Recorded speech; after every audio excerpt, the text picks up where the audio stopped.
Hello, and welcome to the channel. I'm glad you're here, and I truly appreciate you listening today. If you enjoy the stories, please consider liking this video and subscribing for more. Viewer discretion is advised. Now, let's settle in and enjoy today's stories.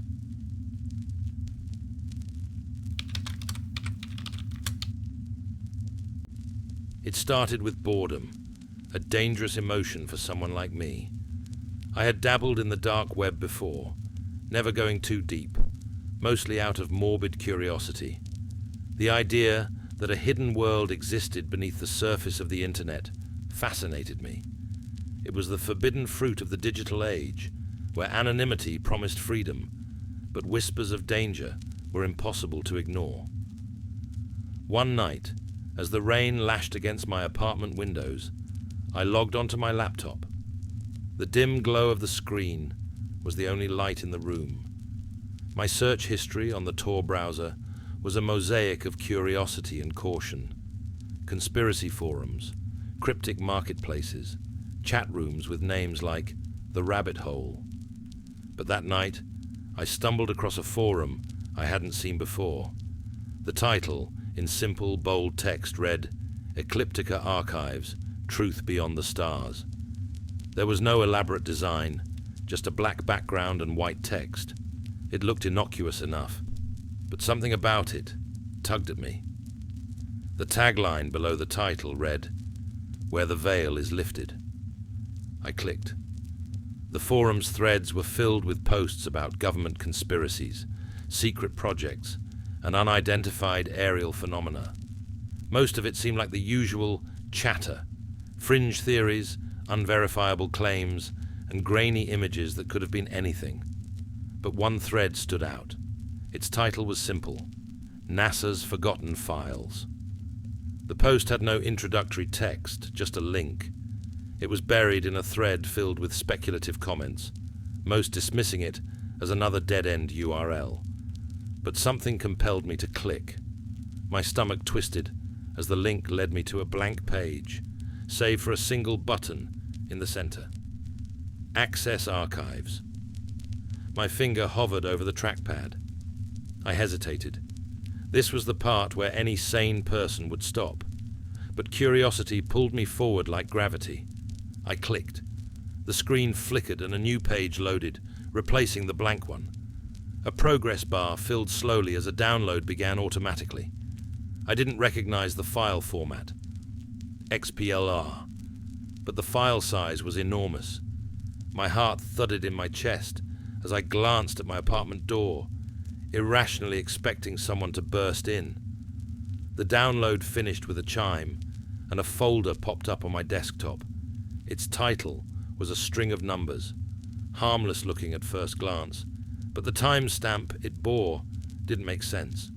It claimed to have been created in 1973. My hands trembled as I clicked it open. The folder contained dozens of files, documents, images, video clips, and encrypted text files. The titles were cryptic: Lunar Anomalies 1969, Europa Recon Data 1982, Deep Black Assets, and more.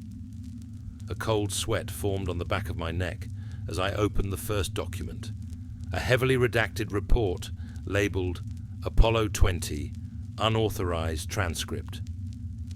The words on the screen felt unreal. It wasn't a mission I'd ever heard of, and the details were chilling. Descriptions of an unaccounted structure on the far side of the moon, images of what looked like a massive artificial formation partially buried in lunar dust. The transcript described two astronauts in hushed tones, detailing what they saw as they approached the structure. Words like organic, preserved, and unearthly geometry jumped out at me. As I scrolled, the screen froze momentarily, then flickered. My heart skipped a beat. A video file began to play without my command. It was raw footage, time-stamped in the lower corner, July 1976. The quality was poor, grainy and shaky, but it showed a descent module's view as it approached a massive, shadowed structure on a barren grey landscape. A voice crackled in the background, speaking hurriedly. "We've got movement. It's not natural. Repeat, not natural." The screen glitched again, and the footage cut out. I slammed my laptop shut, breathing heavily. The room felt oppressive. The rain on the window now sounding like faint tapping. What had I stumbled into? I couldn't sleep. The images and words burned into my brain. Was it real? Some elaborate hoax? Every logical part of me screamed that it had to be fake, but a deeper primal part whispered that it wasn't. The files felt too detailed, too meticulously assembled. The next day, I tried to go about my routine, but I couldn't shake the feeling that I was being watched. Cars, parked across the street, seemed to linger too long. Strangers on the subway glanced at me for what felt like a second too long. Paranoia crept in, coiling itself around me like a snake. That night, I made the mistake of opening the files again. This time, I focused on one titled Deep Black Assets. It was a slideshow of scanned images, blueprints of satellites, diagrams of unmarked spacecraft, and finally, a list of code names.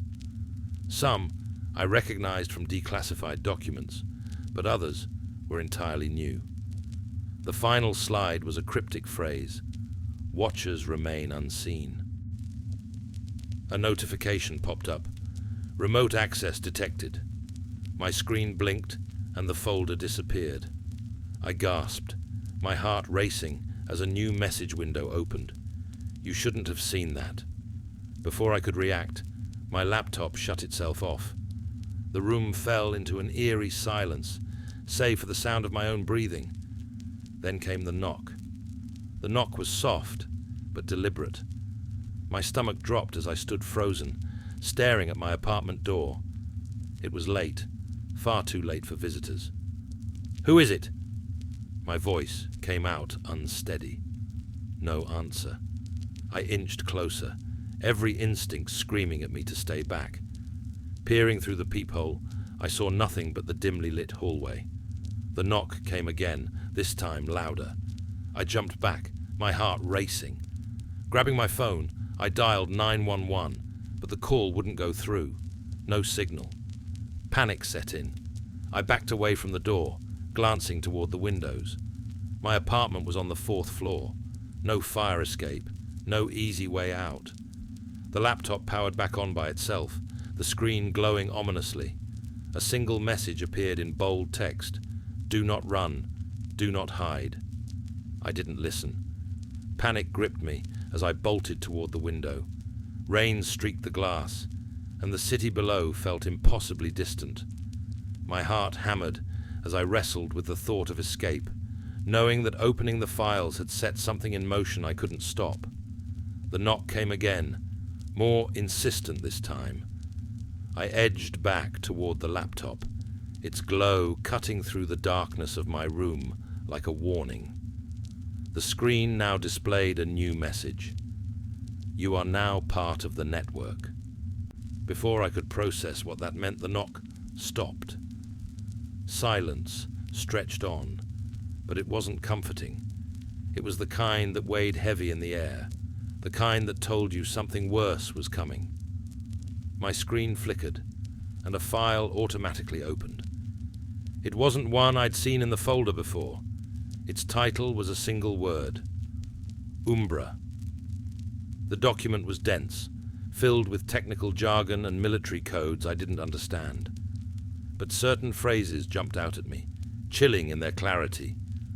Classified exploration beyond Mars, Vanta asset recovery, and Protocol Omega. A diagram of our solar system was embedded in the document, but something about it was off. There were faint, dotted paths extending from Earth and Mars toward the Kuiper Belt, ending at a marked location labeled simply as Object 14A. The coordinates didn't align with anything I'd ever heard of. No known asteroid or planetary body.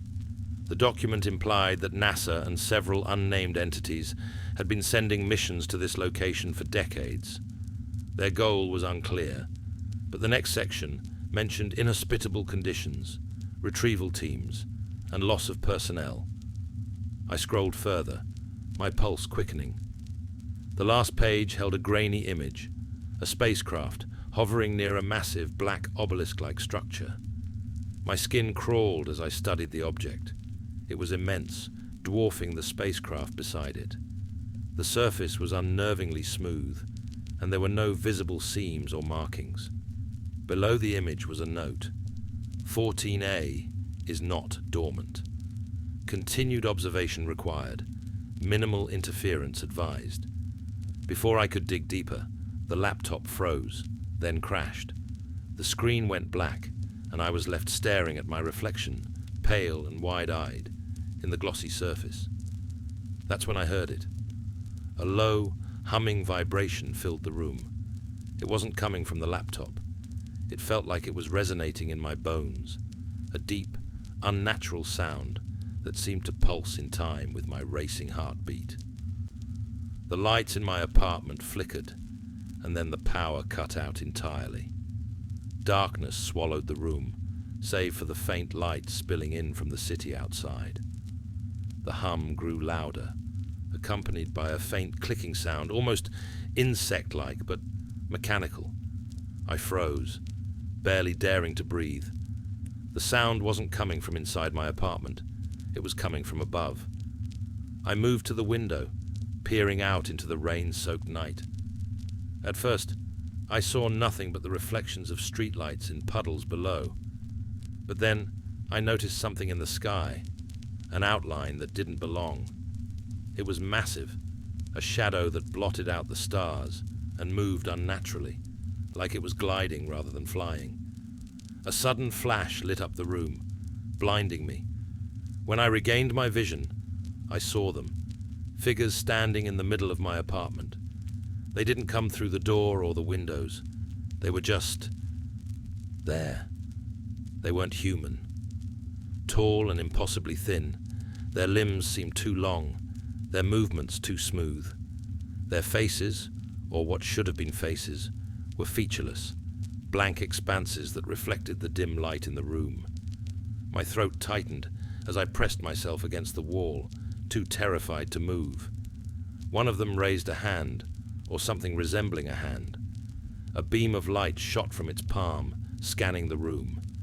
When it passed over me, I felt a sharp, stabbing pain in my head, as though 1,000 needles were burrowing into my skull.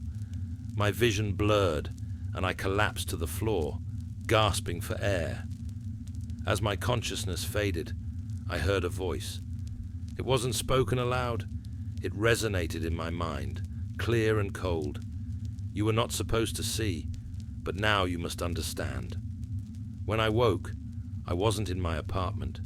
The air was cold, sterile, and filled with an electric hum. I was lying on a smooth, metallic surface, surrounded by walls that shimmered faintly, as though they weren't entirely solid.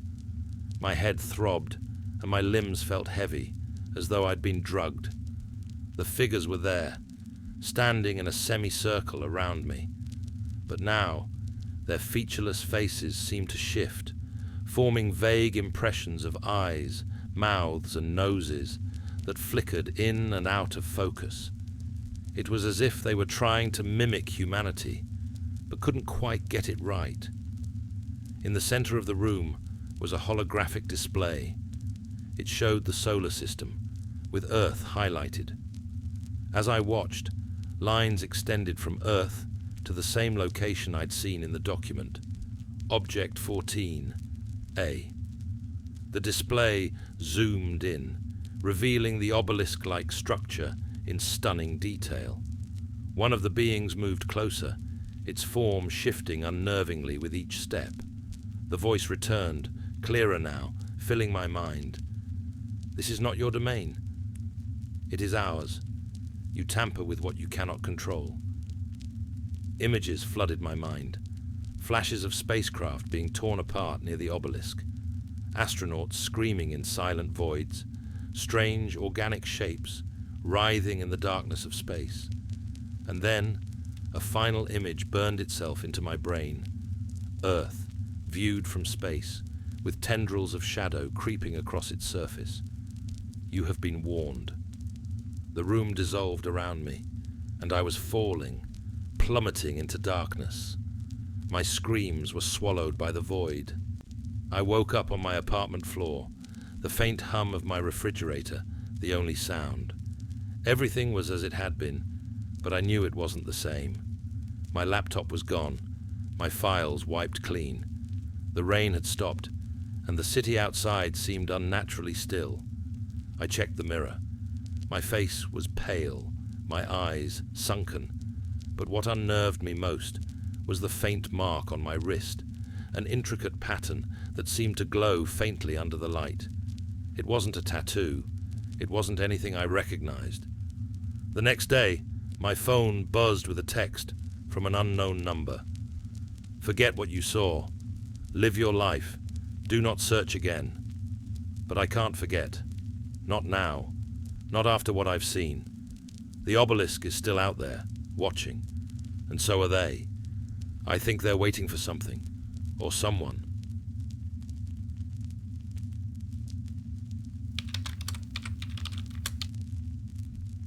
I wasn't looking for trouble. I didn't even mean to end up on the dark web that night. But insomnia and curiosity are dangerous companions, and they led me to places I'd always sworn I'd avoid. The forums were quiet at first, full of threads about encrypted messaging apps, rumors of government experiments, and the usual conspiracy nonsense. Most of it was laughable, grainy UFO videos, cryptic messages about lizard people. I was ready to log off when a thread caught my eye. Its title read, Project Chariot, Unredacted NASA Files. I hesitated. I'd seen clickbait like this before, some dead-end link that led to nothing more than wild speculation. But the thread had hundreds of comments, all strangely cautious in tone. People weren't debating or joking. They were warning each other. Don't download. Too dangerous. They'll know you looked. I felt a shiver crawl up my spine. It was absurd, but the fear radiating from those comments was infectious. I should have closed the browser, shut my laptop, and gone to bed. But something pulled at me, a need to know. I clicked. The link took me to a plain black web page. There was no text, no title, just a single download button in the center. My heart raced as I hovered over it. The rational part of my brain screamed at me to stop, but curiosity drowned it out. I clicked. The download was quick, just a compressed folder titled Archive 67. Inside were dozens of files, PDFs, image scans, video clips. I opened the first document, labeled Chariot Overview. The first line made my stomach twist. Project Chariot was initiated in 1963 to address extraterrestrial reconnaissance within Earth's orbit. I skimmed further, my eyes widening. The document detailed a classified program that had supposedly intercepted objects entering Earth's atmosphere. The objects weren't debris. They were structured, manufactured. The file described materials that defied known physics, metallic, yet organic, capable of self-repair. But it was the images that truly chilled me. Grainy black and white photos of strange angular craft hovering over barren deserts and deep oceans. One of the final pages detailed encounters with non-compliant assets, complete with coordinates. One coordinate stood out, a location deep in the Pacific Ocean. It was labeled K3 Recovery Event. Beneath it, a single line. Team lost. Object relocated. My chest tightened. This wasn't like the usual UFO nonsense. It felt deliberate, cold. And that's when I saw the last line of the document, written in bold. Access logged. Subject tracked. The text burned into my mind as my screen glitched, and a new window popped up. A live feed.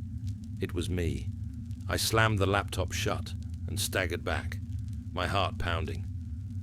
My apartment suddenly felt claustrophobic, the walls pressing in on me. But it didn't stop there. My phone buzzed on the table. I grabbed it, my hands trembling. A text from an unknown number blinked on the screen. Close the laptop. Leave your apartment. Forget.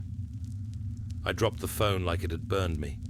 My breathing was shallow, and I fought the urge to scream. The rational part of me, the part that wanted to believe this was all some elaborate prank, was silenced by the pit in my stomach. The laptop powered itself back on. The screen glowed with a stark white message. You have been identified. I froze as a faint hum filled the room. It wasn't coming from the laptop or my phone. It was everywhere, vibrating in the walls, the floor, the air. And then I heard footsteps. They weren't loud, just soft, deliberate taps on the hallway floor outside my door. My apartment was on the 5th floor. I didn't have neighbors this late at night. I crept to the peephole, every muscle in my body tense. The hallway light flickered, casting shadows that danced unnaturally. And then I saw them. 2 figures stood motionless outside my door. They were tall, dressed in dark suits that clung to their unnaturally thin frames. Their faces were obscured by the shadow, but their eyes seemed to glow faintly, reflecting the dim light like an animal's in the dark. One of them raised a hand and knocked, slow and deliberate. My phone buzzed again. Another text. You cannot hide. I didn't open the door. I didn't even respond. I grabbed my backpack, shoved my laptop inside, and bolted for the window. The fire escape was my only option. The rain was cold and slick under my bare feet as I climbed down, slipping on the wet metal. I didn't dare look back at the window.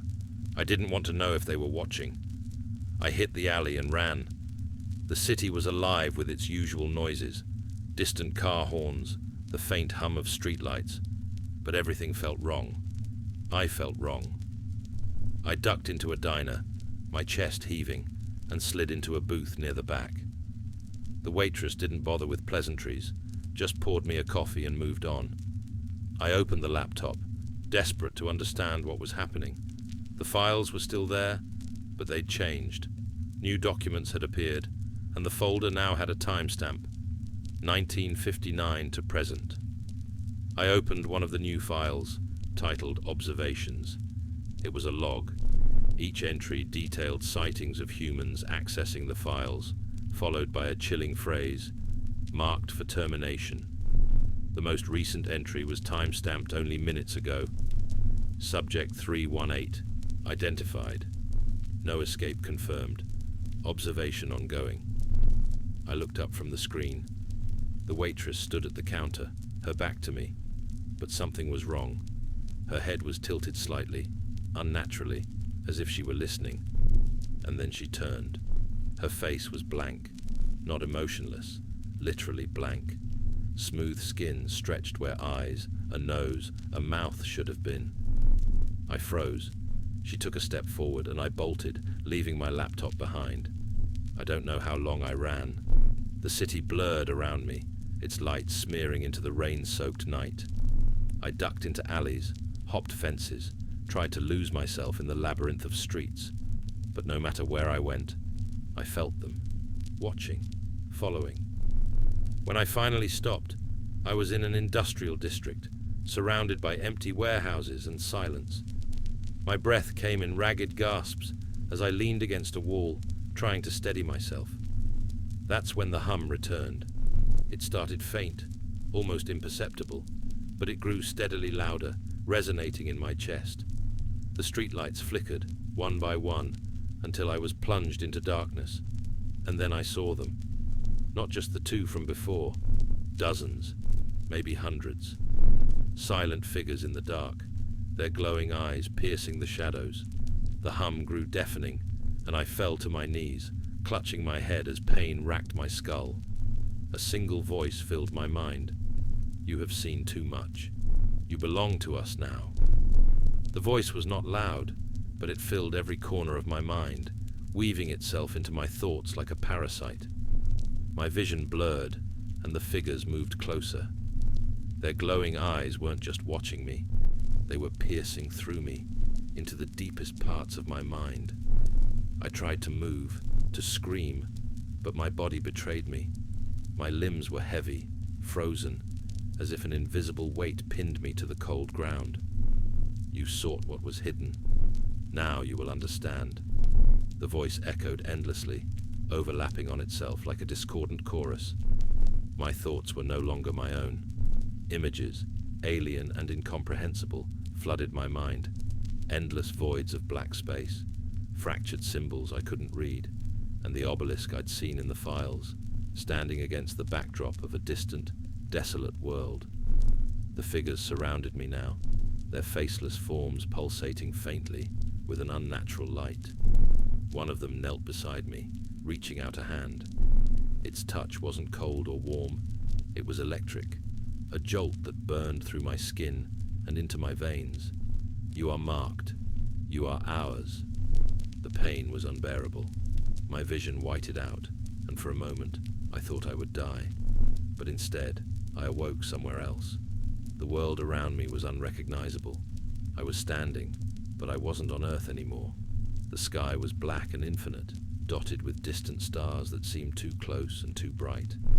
The ground beneath me was smooth, like glass, reflecting the faint glow of massive structures that loomed in the distance. The obelisk was here. It towered over everything, its surface rippling as though alive. I was drawn to it, not by choice but by force. My legs moved on their own, each step echoing in the oppressive silence. As I neared, the obelisk pulsed with a deep, rhythmic hum that resonated in my chest.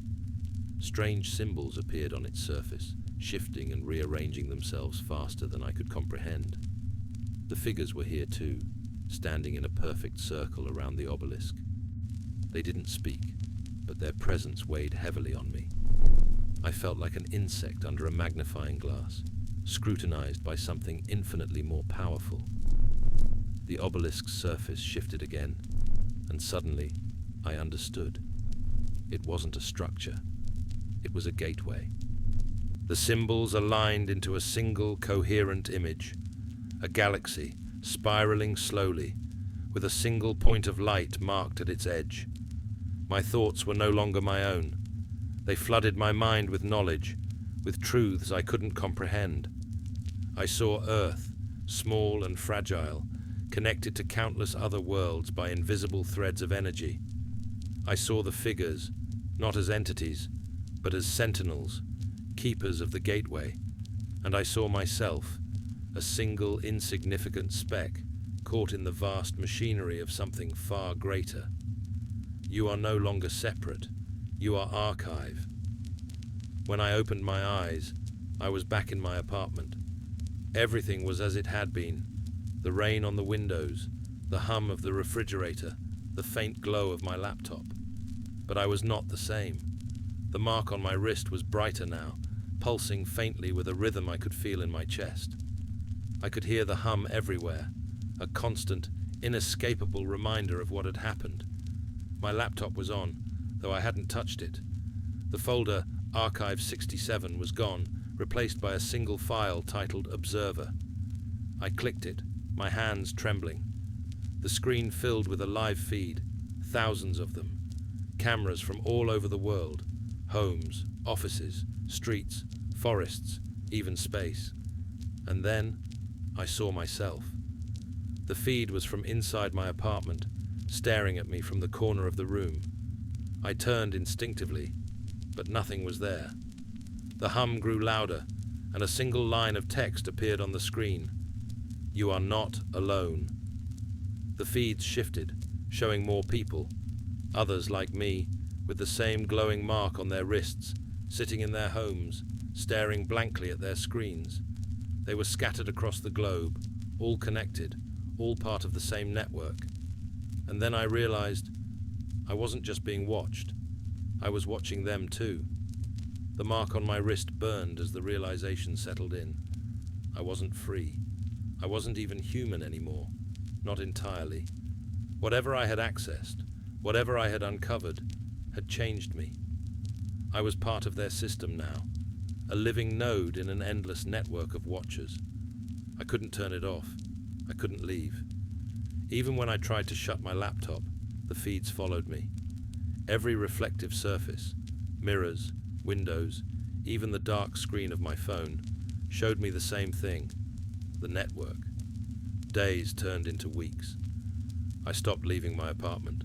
I stopped eating. The mark grew brighter, spreading up my arm in intricate patterns that pulsed with every heartbeat. And then the messages started. Watch them. Learn. They weren't talking about the people on the feeds. They were talking about you. Because now, I'm not the only one watching. They are. And soon, you will be too.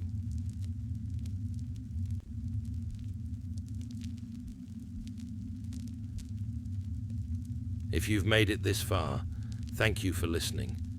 If you enjoyed what you've heard and want to hear more, please consider liking the video and subscribing to the channel. It really helps the channel grow, and I truly appreciate your support.